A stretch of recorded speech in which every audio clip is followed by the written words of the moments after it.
gem cutter. Verbal. Rise.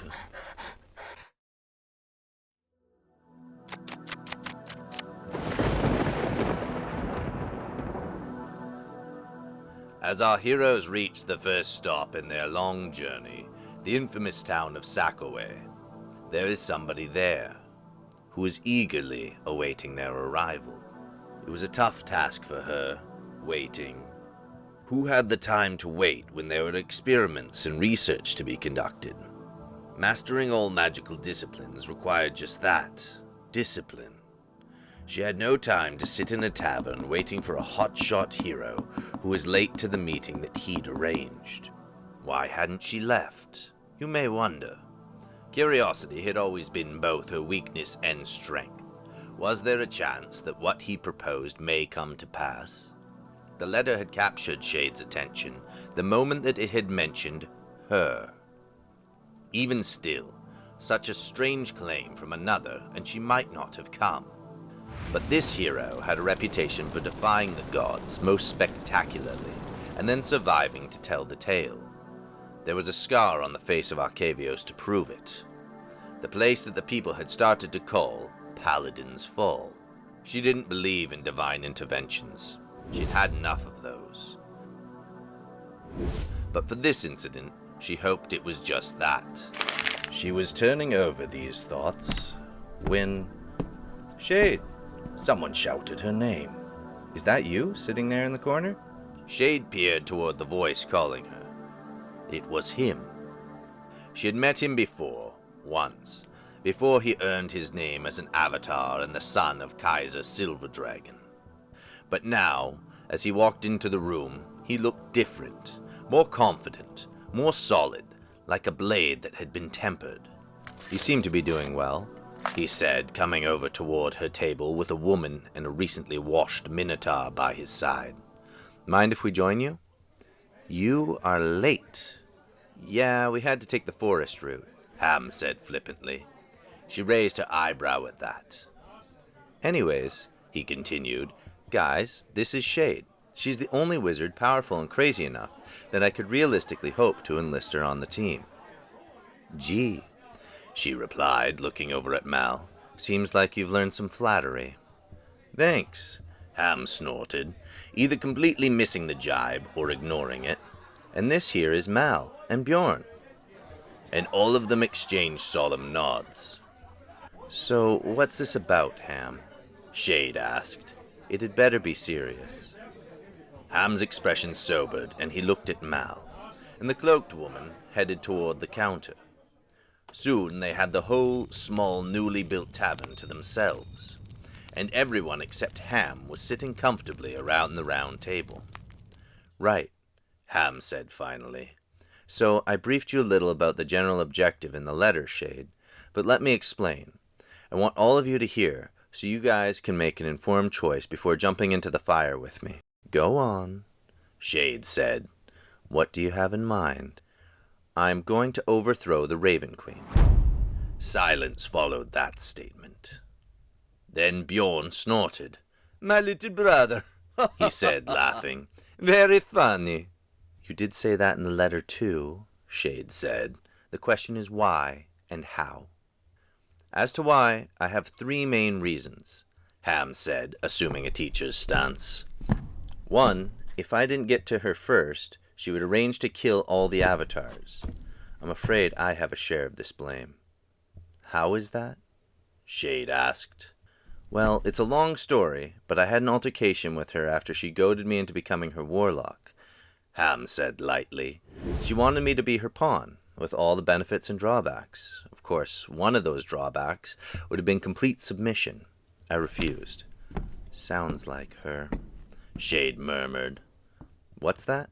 Ham asked. Nothing. Continue, Shade urged. Right, well, Ham said. She threatened to kill all the avatars if I refused her offer. He gave a great weary shrug. We can't really have that, can we now? The realm needs them. His words were answered by silence once more. And in my world, when someone threatens your friends, you do something about it, Ham said. However, this is not the only reason to go after her. "Seem enough to me," Bjorn said, casually slouching on a wooden chair that splayed out under him and creaked loudly as though begging for a reprieve from his weight. Ham smiled at him. "You see, while I was making up my mind to go after her, I found out a few more things. Apparently I'm not the only one she tried to control. Mal here is her former champion. She was another one offered the deal I was, and she tells me that there are more like her." He gestured to the succubus, who was disguised to those who couldn't see as a regular, although compellingly beautiful girl. "Third," Ham said, raising his voice, "is that she owns one of the largest armies in Arcavios, the Army of the Dead. And if you've been keeping up on what's happening at the war front, you would realize that we need that kind of force on our side, not lying dormant guarding some tyrant god's keep." Then Ham stopped and looked everyone over. "Coming to how we do it," Ham said gravely. "I'm not sure myself," he announced proudly, sniffing the air as he raised his head. Bjorn, who had been swinging back and forth on his chair, fell back. He hit a cabinet behind him, and his horn pierced the door. Much to everyone's compounded surprise, a scream came out of it, followed by a gnome jumping on one foot while holding his bloody foot with the other hand. Everyone instantly had their weapons out and trained on the seemingly unsuspecting gnome. The gnome finally realized this, stopping his spinning jumps. "Oopsie," he said, smiling with his somehow mature and childlike features. "He heard everything," Mal said quietly. "That bad?" Bjorn asked. "We've been trying to keep a low profile recently," Ham said. "Her agents are everywhere. We don't want her to be informed of our intentions this early."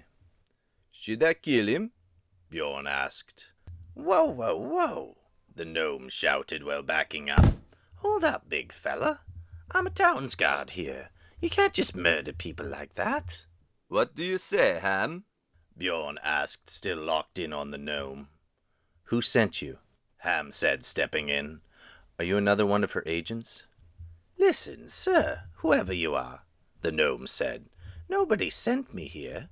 I'm a detective, and when I see cloaked, mysterious, dangerous-looking people walking into my town, who then hire a full tavern for a meeting, I get curious."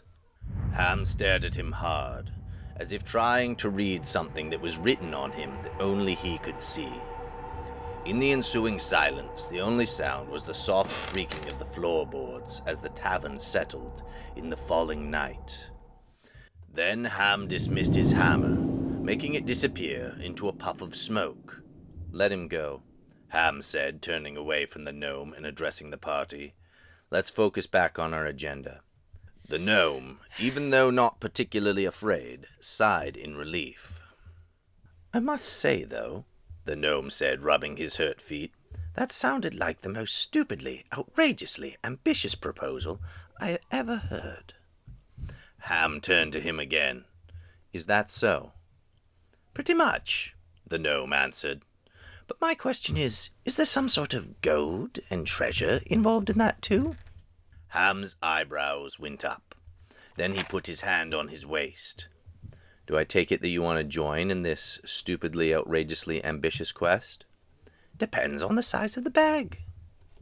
5,000 up front, Mal piped in, "and an equal share in whatever we find during our journey." Ham looked over at her with a questioning look.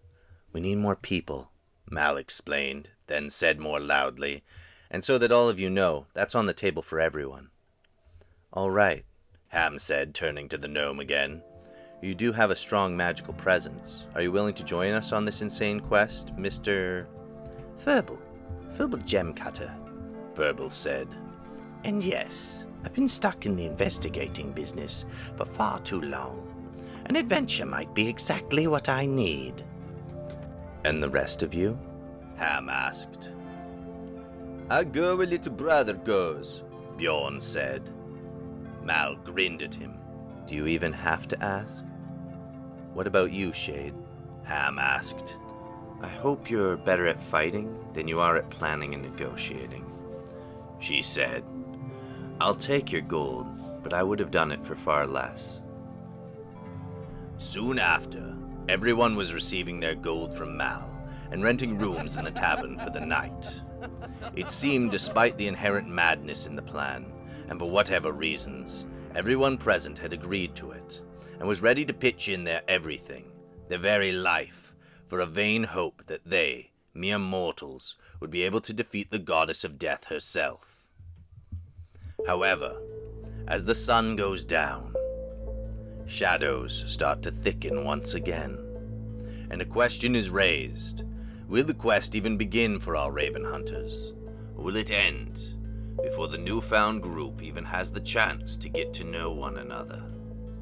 Let's find out in the next episode of The Raven Hunters.